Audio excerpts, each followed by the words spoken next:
আমাদের ওটি এক ইমাম ছিল, সেই ইমাম করছে কি প্রতিদিন মোনাজাত বলে রব্বি হাবলি মিনাস সলিহিন, রব্বি হাবলি মিনাস সলিহিন। এখন লোকেরা জিজ্ঞাসা করছে হুজুর আপনি 11 বছর হলে একই মোনাজাত করেন, ব্যাপার কি? আর মানে জানেন? করছে আমি মানে দেখিনি।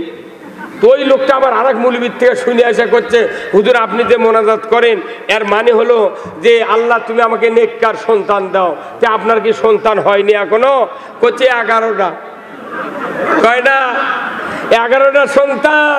তাহলে 11টা সন্তান যদি তোমার হয়, কইছে আমি যদি এই মোনাজাত আগে যদি অর্থ জানতাম যে মনে আর দোয়া করল হইলে কথা কন। আমরা কোরআন পড়ি, হাদিস পড়ি, বক্তৃতা করি, শুনি, কিন্তু আসল গুরুত্ব আমরা বুঝতে পারি না, বুঝতেও দেওয়া হয় না। কথা ঠিক কিনা? এই মাত্র 1 মাস আগে কোরআনের বিপ্লবী একটা কথা বলার সাহস আমাদেরকে দেয় নাই, মনে ফিক্সেশন করে দেয়। এই কথা বললো, মসজিদের ইমামগুলোকেও কুকুর করে ফেলে দিয়েছিল। বাপরে আনা কথা কবার লাগতি মোতাল্লি গলা খাগার দেয়। হ্যাঁ হ্যাঁ হ্যাঁ।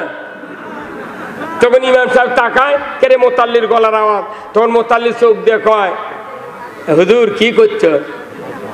কি সব জায়গার দখল হয়ে গেছিল। আমি ওই ভাইদেরকে বলবো ভাই আপনাদেরকে উদাত্ত আহ্বান জানায়, যে গ্রুপে থাকেন না কেন আমরা জাতিতে বাংলাদেশি, আর আমরা ইমানদারের দাবিদার। কথা ঠিক কিনা? এদেশে ইসলাম যদি বিজয় হয় দুনিয়ার কোনো মানুষের অশান্তি থাকবে না। এই কয়েক বছর 2.5 বছর হচ্ছে আফগানিস্তান, 2.5 বছরের ভেতরে আফগানিস্তানের মতো অর্থর দাম, এত মুদ্রার দাম পৃথিবীর কোনো রাষ্ট্রে নেই। আপেল বেদানা ডালিম এইগুলি বেচে, আঙ্গুর বেচে তারা দেশ চালাচ্ছে, খনিজ সম্পদ সব আছে। আল্লাহু আকবার। আল্লাহ কোরআনে বলছেন লা ফাতাহানা আলাইহিম বারাকাতুম মিনাস সামাই ওয়াল আরদ। আসমান জমিনের বরকতের দরজা তখনই খুলে দেওয়া হবে যখন তোমরা জমিনে আমাকে ভয় করার আইন কায়েম করবে। আপনারা জানেন না হযরত হানজালা রাদিয়াল্লাহু তাআলা আনহু উনি উহুদের যুদ্ধের জন্য প্রস্তুতি নিচ্ছিলেন। আল্লাহ রসুলের সামনে বললেন ইয়া রাসূলুল্লাহ আমি যুদ্ধ করতে চাই। রসুল বললেন তুমি তো বালিগ হয়েছ, তোমার এখন যুদ্ধ করার যাওয়ার দরকার নাই, তুমি বিবাহ করো। উনি রাত্রে বিবাহ করলেন। সেই রাত্রি উহুদের ময়দানে যুদ্ধ শুরু হলো। উনি বাসর ঘর উদযাপন করলেন। ভোর রাতে হাম্মাম খানায় গেলেন। যাওয়ার পরে মদিনার অলিতে গলিতে খবর হচ্ছে কুতিলা মুহাম্মদ, কে আছো কোথায় যুবক ইমানদার তরবারি নিয়ে যুদ্ধের ময়দানে উহুদে হাজির হবে। যদি হাজির হতে পারো ইসলাম টিকবে, নসের টিকতে পারে না। উনি তরবারি স্ত্রীকে বললেন তুমি আমাকে যুদ্ধের পোশাক পরিয়ে দাও, তরবারি দাও, আমি যুদ্ধে যাব। ওনার স্ত্রী বললেন প্রাণের স্বামী আপনার উপর গোসল ফরজ, গোসল করেন, আমি তরবারি দেব, যুদ্ধের পোশাক পরিয়ে দেব, আপনি উহুদের ময়দানে যাবেন, আমার আপত্তি নাই।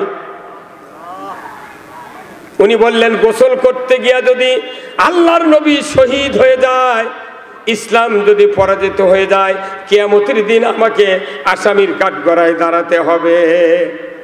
স্ত্রী তুমি তরবারি দাও, পোশাক দাও, আমি যাব উহুদের ময়দানে নবীজির পক্ষে, ইসলামের পক্ষে তরবারি ধরে যুদ্ধ করব।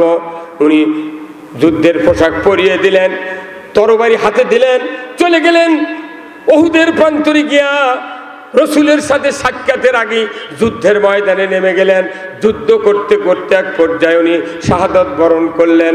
শেষ পর্যন্ত দেখা গেল মদিনায় খবর চলে গেল ওনার স্ত্রীর কাছে, ওগো হানজালার স্ত্রী তোমার স্বামী শাহাদাত বরণ করেছেন, তাড়াতাড়ি করে তুমি খোঁজ খবর নাও।